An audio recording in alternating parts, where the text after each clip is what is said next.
we've got a question coming in from Doug, and he's asking about Jaren Kanak. So I've looked him up. He is a Clemson hard commit. There's the obvious connection there with Venables moving from Clemson to OU.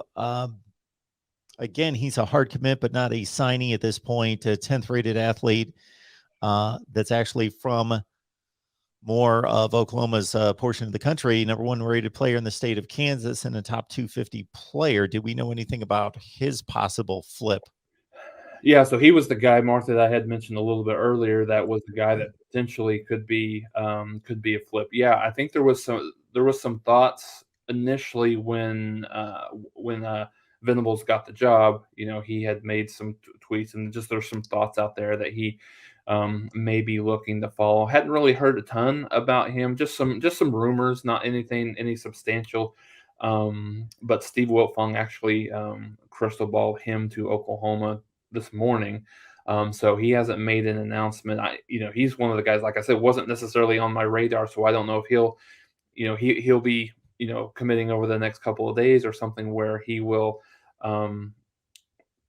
he will wait till the later period to actually sign. But I think one thing that was interesting is Clemson had about 13 guys on their list that were planned to commit today and sign, and Dabo had talked about 12 of those signing today, and that's about all that they would get. And Jaren hasn't actually even hasn't signed anywhere else. So I think there's a lot of probably legs to that rumor. So yeah, I mean, it'll be interesting to follow over the next couple of days, or really just making sure that just seeing if he if we get something on the Oklahoma side here the next couple of days, or how that kind of goes through the late signing period as well.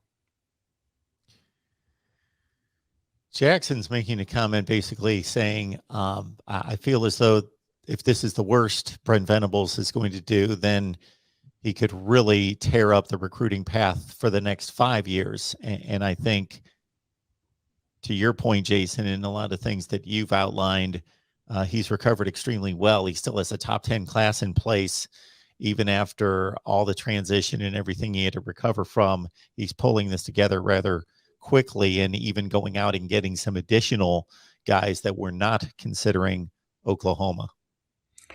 No, I think that's fair, Mark and Jackson, for the thought and the question. Yeah, I mean, Venables was a dynamic recruiter when he was here. Previously, he's even gotten better as a just as a recruiter at his time at Clemson, and Oklahoma's got some good recruiters on staff. Just all across the board, I think Oklahoma has got the people, whether it be local or the ties across the ACC, SEC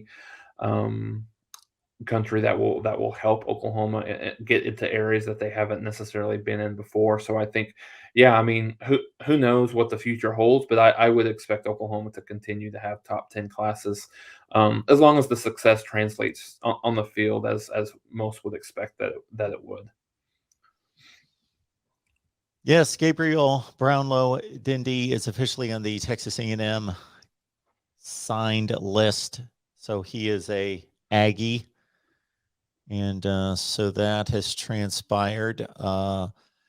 Xavier Bryce, Biggie is telling us, has flipped to Texas this morning. Yeah, he has. That was a little unexpected. I mean, I don't know that that's just a huge blow for Oklahoma right now. But yeah, he was a kid that had been committed to Oklahoma for quite some time. Texas, I mean, for all the lack of success that they've had, specifically this year, they've done a great job. I think they're in the top 5, top 6 right now in the 2022 composite rankings. So I think part of it, what we're seeing across the board, Mark, is, I mean, and we haven't even touched on the Jackson State situation, but what we're seeing is right now, I think what we're seeing a lot of is NIL. We know the impact that it's made from a transfer perspective, but I think what what more we're seeing right now today is how big of an impact it's making on the recruiting trail, specifically Texas. Texas has a very, very lucrative NIL deal, specifically on the lineman side of things. So they have hauled in a ton of offensive and defensive linemen as part of this class. And I think I saw a tweet earlier from a national guy is that we thought that the NIL was going to really, really benefit the halves, but it's when you got an FCS team that has gained the commitment of a number one overall player in the country, it's there's something. It's a much different ball game than it's ever been, I think, on the recruiting side of things.